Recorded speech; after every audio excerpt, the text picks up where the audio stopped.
wa in tad'uhum ilal huda la yattabi'ukum. Jadi kalimatnya di sini di ayat yang ke-193 disampaikan, loh, kamu kemarin ngajak anak-anakmu untuk menyembah berhala. Padahal loh, kalau kamu menyembah berhala itu, ya,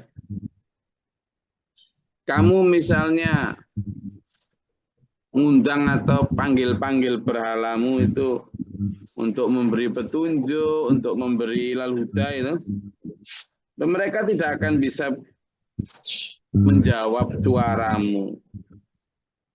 Jadi sawa'un 'alaikum ad'autumuhum am antum shamitun. Sama saja untuk kalian. Mau manggil mereka atau enggak sama saja. Ini kan dalil yang juga dipakai oleh Nabi Ibrahim ya waktu menghancurkan berhala-berhala besar itu kan. Logika yang luar biasa. Loh kamu itu loh. Tuhan yang kamu bikin sendiri. Jawab pertanyaanmu, apalagi kok mengijabahi doamu.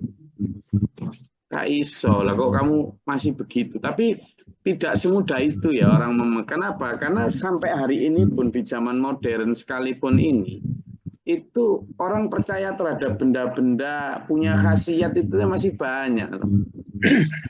Iya. Misalnya yang paling sederhana, tahun berapa kemarin ada fenomena Ponari Sweet itu? Tahun berapa itu kira-kira itu? Di mana orang dari seluruh penjuru negeri loh itu. Hanya karena diberitakan ada seorang anak kecil yang punya batu, dan batu itu bisa menyembuhkan segala penyakit. Datang dari seluruh penjuru negeri itu. Oh iya. Padahal yang dilakukan apa coba? Batu itu dicelupkan ke air, lalu air itu dibawa pulang. Laku. Sugesti yang dibentuk membangun satu imunitas. Jadi mungkin ada beberapa penyakit yang benar-benar akhirnya apa? Sembuh. Oh, testimoni orang yang sembuh, meskipun kadang satu, yang tidak sembuh 10, tapi testimoni orang satu yang sembuh ini bisa mengalahkan testimoni orang yang nggak sembuh 10 itu. Kalah, menyebarlah kemudian berita itu. Nah, kalau sampean mau kaya, gampang itu.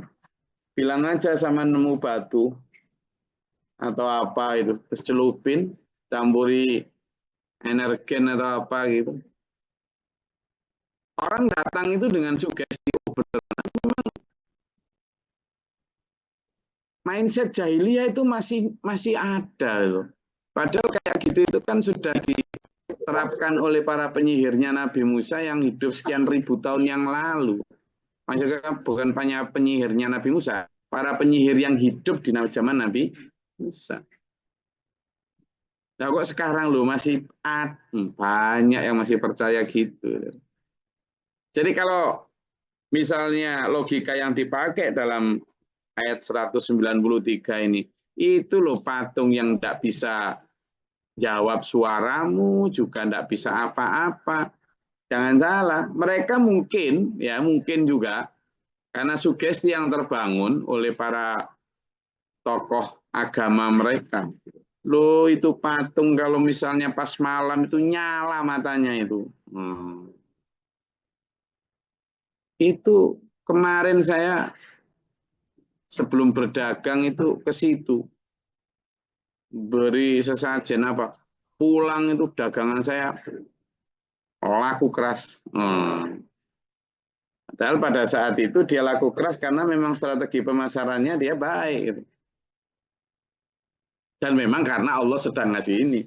Tapi ketepatan dia pas itu rajin ke berhalanya itu.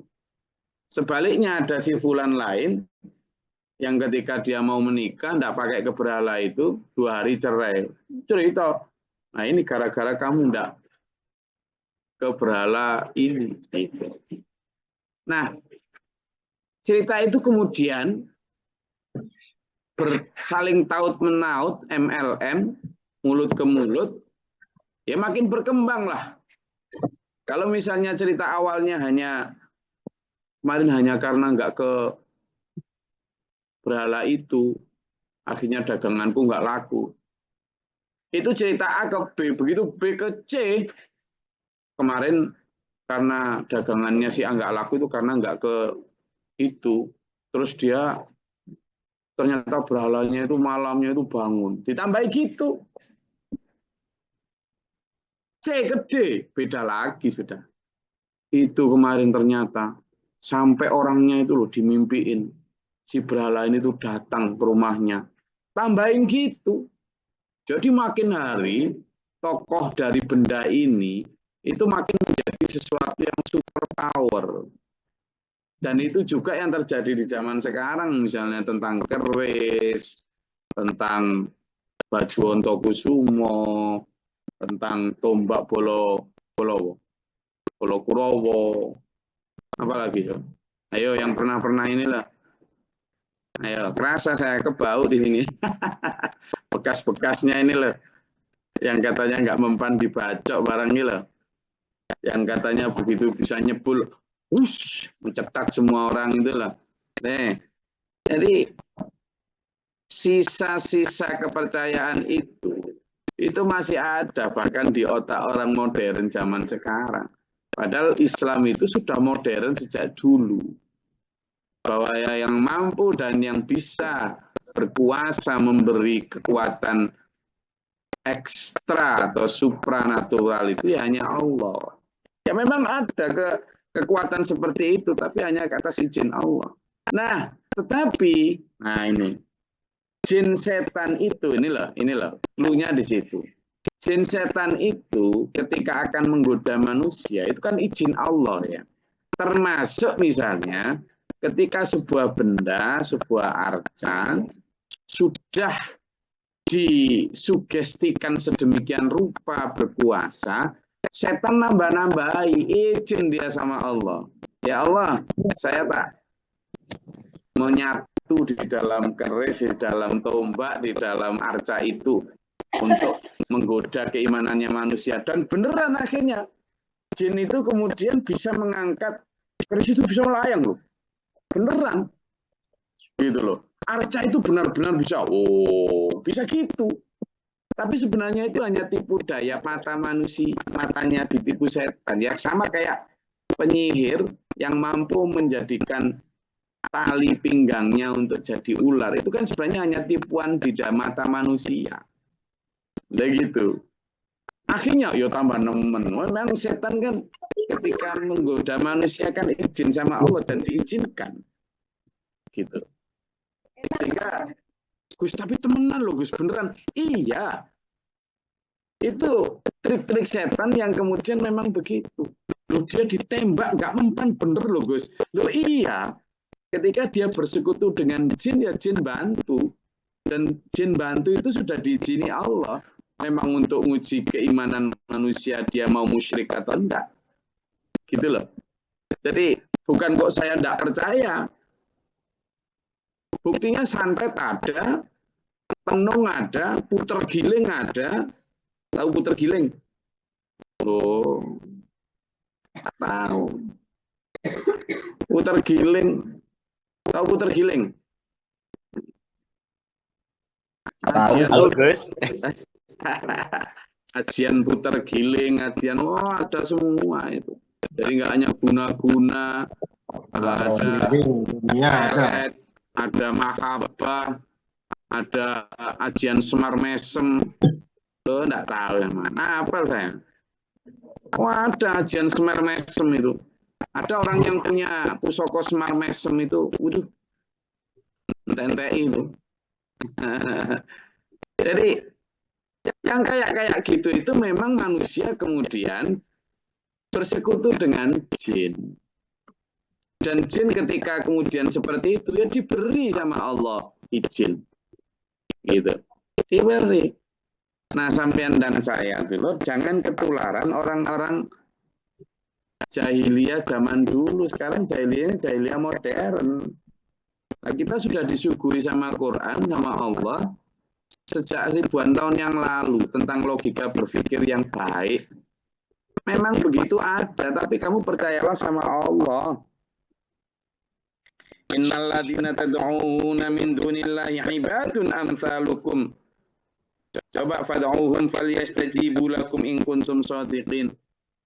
Itu berhala-berhala yang kamu seru, kamu sembah itu ya benda biasa. Termasuk sapi-sapi yang kamu kayak gitu. Itu ya makhluk biasa seperti kalian. Tidak punya kuasa. Coba aja deh. Kamu minta nanti dikabulkan atau enggak kalau kau memang benar gitu. Nah, di tingkat kita sekarang kemarin sudah kita bahas bahwa arca-arca berhala-berhala zaman dulu sekarang menyublimasi, berubah bentuk. Jadi apa? Jadi apa? Berhalanya apa? Kedudukan, Gus. Rumah mewah, Gus. Rumah mewah, kedudukan, mobil mewah, jabatan, kekuasaan, ketenaran, dan seterusnya. Itu berhalanya di situ. Bahkan berhala ilmu juga ada. Pokoknya sing penting duwe ilmu. Yang penting jadi wong alim. Tentang ini nanti. Pokoknya orang yang paling hebat itu orang alim. Minggir semua yang gak alim itu. Itu sudah memberhalakan ilmu. Sama dengan orang-orang yang jabatan. Yang penting kita itu harus punya kuasa. Orang Islam itu harus main politik berkuasa betul. Pokoknya orang-orang yang tidak mau berpolitik itu orang-orang nggak jelas itu, nggak ngerti strategi, minggir semua yang nggak berpolitik gitu. Demikian pula yang punya harta, orang Islam itu harus kaya raya, kita nggak punya gimana, kita harus menguasai sentra-sentra ekonomi. Pokoknya orang-orang yang nggak punya pemikiran gitu minggir semua. Jadi fokus-fokus yang sampai seolah-olah Allah dan Rasulnya itu nggak ngerti strategi itu masuk dalam kategori memberhalakan. Ya. Alahum arjulu yamshuna biha am lahum aydiyya batishuna biha. Mereka lu punya apa? Punya tangan yang bisa untuk megang, punya kaki yang bisa untuk berjalan. Kalau ya batishuna itu diartikan bukan hanya sekedar memegang ya. Bukan hanya sekedar memegang, tapi diartikan juga dengan keras misalnya. Apakah dia bisa menampar, apakah dia bisa merusak, memukul dengan kasar, dan sebagainya. Bisa lah? Tidak bisa. Jadi bahkan ketika dalam beberapa kasus misalnya dia kelihatan bisa terbang dan sebagainya, ya karena waktu itu diizinkan Allah menggoda manusia untuk menguji keimanan. Di sisi lain, di waktu lain ya tidak bisa lagi. Nah, sehingga itu yang terjadi. Am lahum a'yunun yubsiruna biha am lahum adhanun yasma'una biha. Mereka punya apa? Nah, kalau kita tarik ke garis sekarang juga begitu. Arca-arca manusia yang dalam bentuk harta kuasa, tahta, strata, dan sebagainya ini, itu tidak bisa buktinya nolong manusia. Di beberapa kasus, ya, ternyata dengan punya banyak uang akan memudahkan manusia, iya. Memang benar. Tapi apakah membahagiakan manusia? Belum tentu. Apakah dengan kuasa lalu dia kemudian mudah untuk berbuat banyak hal? Iya. Tapi apakah dengan kuasa dia mampu membuat Islam lebih hebat? Ternyata tidak. Apakah dengan rupawan dan keterkenalan itu kemudian juga membuat dia puas? Kalau dia membuat terkenal dan dikagumi, iya. Tapi apakah membuat dia puas? Tidak. Jadi kasus-kasus di mana orang-orang yang tersohor dunia ini sebagai simbol hedonisme dan kapitalisme, di mana mereka kemudian entah bunuh diri atau apa di saat uang dan harta mereka melimpah di saat kuasa ada di tangan, di saat keterkenalan mereka melampaui batas negara, tapi justru mereka melakukan bunuh diri sebagai tanda frustasi. So, itu nyambung kepada apa yang ditanyakan Allah secara retorik dalam ayat ini. Apakah tangan mereka bisa menolongmu? Apakah suaramu bisa didengar? Tidak bisa. Hartanya waktu itu tidak bisa menolong dia dari sembuh, dari nggak sakit. Saya ceritakan itu. Kuasanya juga begitu. Malah membuat dia terpenjara karena kemana-mana harus dikawal. Iya, orang yang terkenal, orang-orang yang punya kan rata-rata jadi terpenjara. Kenapa? Ya, karena nggak biasa. Sampai dan saya sekarang ini yang nggak terkenal jelas kayak gini nih, ya kan? Yang nggak punya kuasa belas kayak gini, emang jalan mampir di warung manapun enak toh? Ada yang ganggu. Coba kalau sampean artis, nggak usah yang terkenal sampai di Hollywood, baru artis selebgram apa gitu, di jalan, tanda tangan, terganggu sekali. Nggak bisa zaman kemana-mana, gitu kan? Sama dengan punya harta yang banyak juga. Cuma mikir enak, tiap hari orang datang mas. Begitu zaman terkenal punya duit dikit, nggak usah terkenal kaya. Baru zaman terkenal misalnya dapat laba, entah panen berapa gitu aja. Coba lihat yang datang, ya kan? Si Pak Ijo barusan kemarin dapat warisan. Itu berapa? Dapat warisan 100 juta. Tonggo yang kemarin nggak pernah datang, temen yang dulu nggak pernah ngontak, dengar kalau kayak gitu, ada aja utangnya aku bantuin. Apa mana kalau sampai terkenal kaya? Ya lebih koma hati-hati itu banyak tapak kaki yang datang. Nah pada saat itu sampean kan merasa terganggu terus jengkel. Nggak perlu jengkel, kan sampean seharusnya sudah tahu konsekuensi dari semua itu. Sampean mengejar kuasa dan dapat kuasa, maka sampean harus tahu bahwa orang itu akan datang ke sampean untuk minta pertolongan, minta perlindungan dan sebagainya. Karena sampean punya kuasa. Yang minta punya kepinginan dan kemudian harta berlimpah, orang dengar yang namanya madu, namanya gula, ya semut ada datang, ya kan? Kalau sampai jadi asem gitu ya nggak ada semut datang.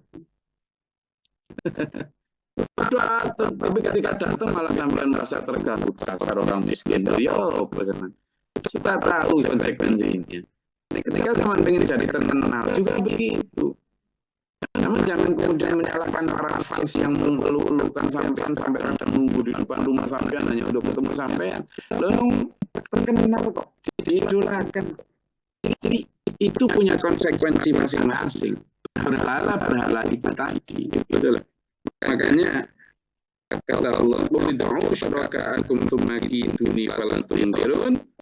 Ya sudah. Maka kata Allah, panggillah kamu anggap sekutu Allah itu. Kemudian aku ganti budaya untuk mereka dan jangan kamu tunda lagi. Coba aja. Tapi ya, jangan ngomong gitu nantang-nantang orang ya. Karena kalau nantang kayak gini kan diperintah Allah dan Allah pasti melindunginya ya. Jadi nggak usah nantang-nantang. Ayo, santet aku. Ayo, nggak usah jangan ya.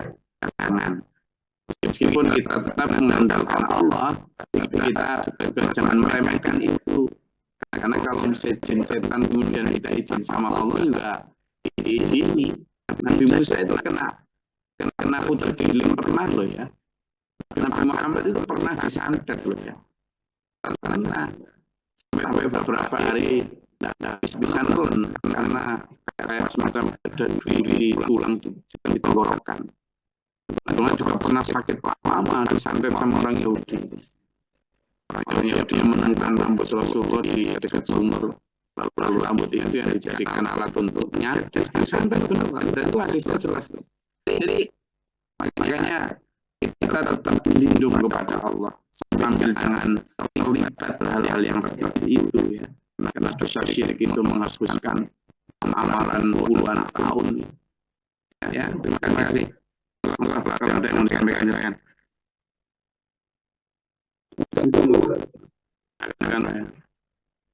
Assalamualaikum warahmatullahi wabarakatuh. Terkait kesyirikan, Gus. Kalau zaman dulu kan kesyirikan itu dengan berhala, patung kemudian dibantu dengan setan atau jin sehingga kalau logikanya bisa kelihatan kasat mata tuh. Misalnya orang bisa terbang, orang bisa berjalan di atas air, atau orang bisa berkomunikasi dengan jarak jauh misalnya. Kalau zaman dulu itu bisa difonisnya mungkin itu sihir. Nah, yang zaman sekarang itu kemusyrikannya itu kan kalau berhala kayaknya untuk kita ya, orang muslim mungkin sudah bisa mengabaikan lah. Tapi justru dengan teknologi ini, dengan teknologi ini jadi salah kemusyrikan itu sama saja terjadi. Misalnya bahkan bisa dikali dengan kasat mata. Misalnya orang sekarang bisa terbang, bahkan sampai keluar angkasa. Orang bisa jadi sekarang berkomunikasi jarak jauh tanpa kabel, atau orang bisa berjalan di atas air. Nah, mungkin pertanyaan satu, bagaimana kita jangan sampai terseret dalam kemusyrikan dengan menganggap teknologi itu kan sama aja dengan berhala sebetulnya. Jadi menganggap itu bisa memberikan sesuatu manfaat yang lebih gitu. Bagaimana Gus itu biar kita tuh ada syarat kemusyrikan dengan agung-agung teknologi, karena kan seperti itu termasuk misalnya dengan analisa data sehingga dia bisa memprediksi baik itu yang sudah terjadi di masa lalu ataupun di masa yang akan datang. Itu dengan analisis data yang akurat bisa memprediksi, ya bukan memastikan kejadian, tapi memprediksi. Bagaimana seperti itu? Jadi memang ini apa yang perlu dilakukan itu adalah use them, don't be used by them gitu ya. Jadi gunakan mereka, teknologi dan segala macam kemutakhiran modern sekarang, gunakan mereka untuk kepentingan kita, jangan sampai kita digunakan untuk kepentingan mereka. Apa bedanya? Kalau kita menggunakan mereka untuk kepentingan kita, maka kita akan menggunakan AI misalnya, artificial intelligence, kemudian kemampuan data analisis dan sebagainya. Ya untuk kepentingan misalnya kita nyari manusia atau kita bahkan berdakwah. Dan kalau kita membatasi diri pada kepentingan yang manfaat seperti itu, kita nggak akan selesai pada kepentingan yang tidak manfaat. Di dalam teknologi dan kemodernan sekarang itu banyak manfaat yang bisa ditawarkan dan diambil. Tapi di samping manfaat yang bisa diambil, ada miliaran mafsadah atau kerusakan yang juga bisa mewarnai kita. Nah, disitulah kemudian jangan sampai kita digunakan oleh mereka. Apa prakteknya kalau kita digunakan oleh mereka itu? Kita kemudian terbawa kepada alur mereka, misalnya dalam Facebook, di dalam TikTok, di dalam WhatsApp, di dalam YouTube. Itu mereka punya namanya algoritma. Jadi hitungan algoritma itu gini. Mereka akan selalu memunculkan apa yang paling banyak diklik oleh kita, oleh publik. Nah, yang pada posisi seperti itu kita jangan terlalu sering dan jangan mau ikut dalam yang mereka tahu. Misalnya ya, ada satu kasus yang kemudian ingin dimunculkan oleh mereka. Sekarang ini yang saya sampaikan itu, misalnya konten yang sifatnya membuat laki-laki menjadi sangat tidak berdaya menghadapi keinginan aneh-aneh si perempuan, tapi terus kemudian tidak ditambahi dengan kata-kata mutiara yang semprong dan tidak berdasarkan jangankan Al-Quran ilmiah saja, karena itu diupload terus oleh TikTok, oleh Facebook, boleh Instagram, sehingga seolah menjadi kebenaran. Nah kita akan sampai larut kemudian kita harus punya pendapat sendiri. Demikian pula misalnya kita bisnis melalui teknologi, baik sosmed media. Pada saat kita memang berisnis sudah batasi diri pada hal yang memang kita mau pakai. Jangan sampai terbawa kepada apa yang mereka ingin kita klik. Mereka memang sudah ngasih. Mereka belajar ikut tentang psikologi kita. Itu yang pertama. Jadi jangan sampai kita terbawa itu batasi waktu misalnya. Karena mereka ingin agar kita sepanjang waktu itu ikut mereka. Karena itu jalan digital ya kayak gitu. Nah, biar kita tidak benar-benar musyrik, kita juga jangan terlalu mengandalkan itu. Misalnya, kita tidak punya HP itu, kita bisa janjian dan ketemu. Kita juga bisa nyari alamat tanpa Google Maps ya ketemu betul. Kita dulu itu tidak berkomunikasi dengan orang yang jauh. Jangan kok sepekan setahun 2 tahun kita nggak telepon karena memang nggak ada telepon ya biasa saja silaturahmi ya baik saja karena kita nggak tahu dengan kondisi tiap bedanya juga kita sekarang kalau dengan kondisi tiap orang yang kita harus gimana kabarnya dan sebagainya dulu ada dia silaturahmi itu jaga maka gimana caranya biar kita bisa menuhankan semua itu ayo kita mempunyai standar sendiri. Punya standar sendiri.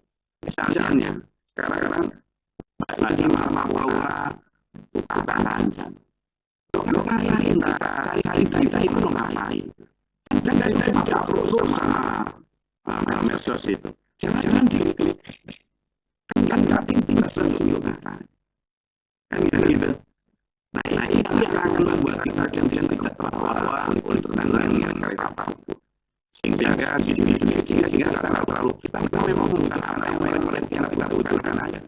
Misalnya juga HP itu kan videonya kursus di dalamnya itu. Aplikasi yang ditawarkan kemudian lupa kita butuhkan apa dari HP.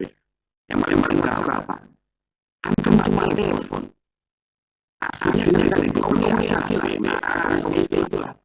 Atau kalau kita belajar di iklan sudah di situ ya ada nama yang bisa membuat kalian kemudian ada apa ya kan kemudian ada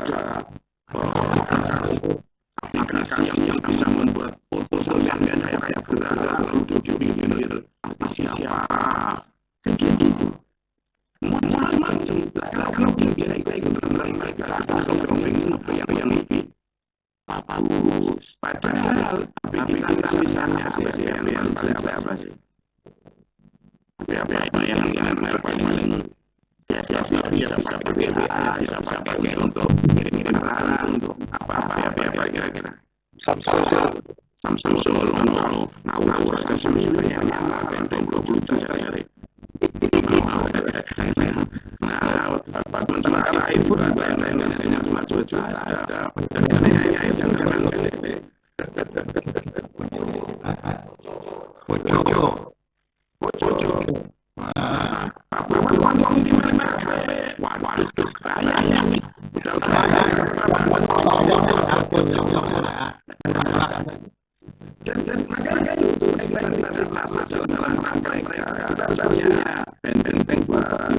jangan dan itu semua ada semua ada essential juga gitu pada penampilan kita punya apa jadi saya punya konten yang adalah apa sih usul yang karena standar rumit kenapa itu berat karena kamu kurang untuk mama gitu jadi banyak hal yang kita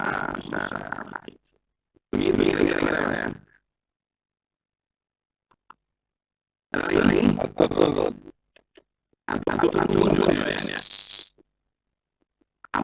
gitu ya.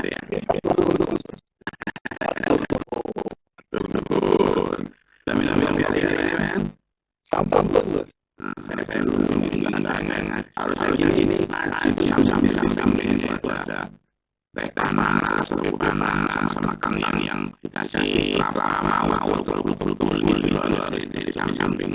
Nah, cicinya kan setuju pada kasihan ya.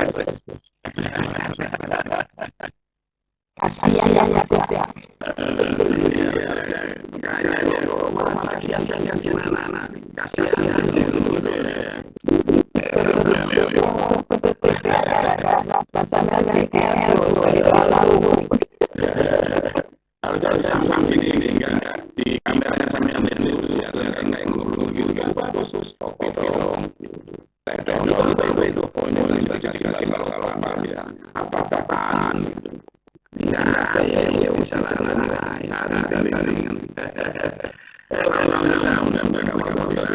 kita sudah ini serata inilah